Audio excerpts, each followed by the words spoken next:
Pour résoudre un système de deux équations à deux inconnus, je vous avais proposé une méthode. Alors dans la méthode, je vous disais d'isoler x dans la deuxième équation. Vous allez voir que ce n'est pas toujours x qu'on va isoler, ça peut aussi être y. En fait, il faut être malin, il faut isoler ce qui est le plus simple à isoler. Donc là, par exemple, dans la deuxième équation, on voit qu'on a y qui est déjà tout seul sans coefficient devant. Donc ça va être plus simple d'isoler y. Donc la première équation, pour l'instant, on n'y touche pas.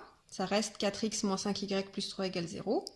Et dans la deuxième, on fait passer moins 1 et plus 2x de l'autre côté. Donc on pense à changer les signes. Et on obtient y égale 1 moins 2x.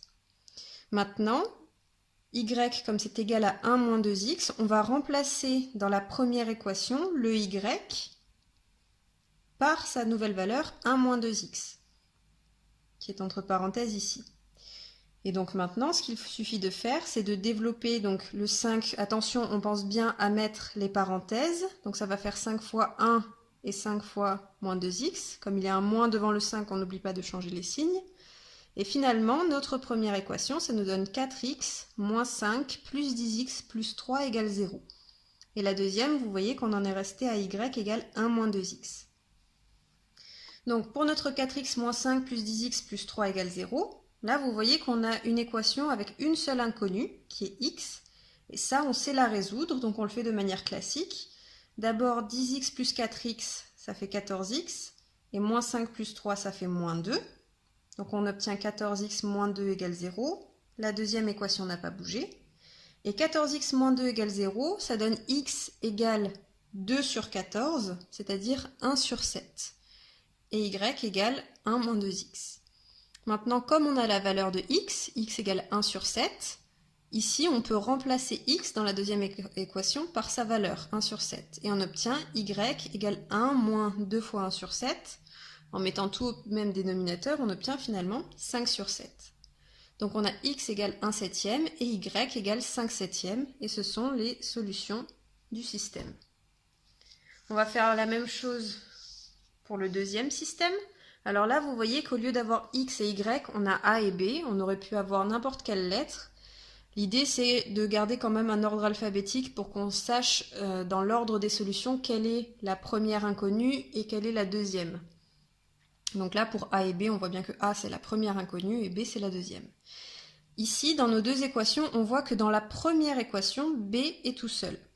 Donc ça va être plus simple d'isoler b ici. Donc on va le faire. Pour l'instant, on ne touche pas à la deuxième équation. Donc 3a moins b moins 21 égale 0. Ça va nous donner, si on fait passer tout simplement b de l'autre côté, en faisant plus b des deux côtés, on obtient b égale 3a moins 21. Et comme b vaut 3a moins 21, dans notre deuxième équation, on va pouvoir remplacer b par 3a moins 21. Et ça nous donne donc 4a moins 3 fois, attention aux parenthèses, 3a moins 21, moins 4 égale 0.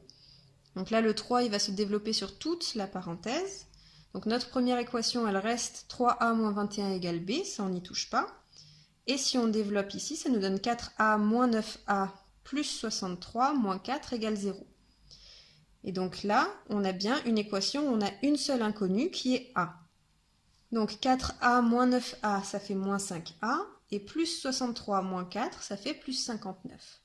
On obtient donc moins 5a plus 59 égale 0, ce qui nous donne en fait a égale moins 59 sur moins 5, ce qui est pareil que 59 sur 5.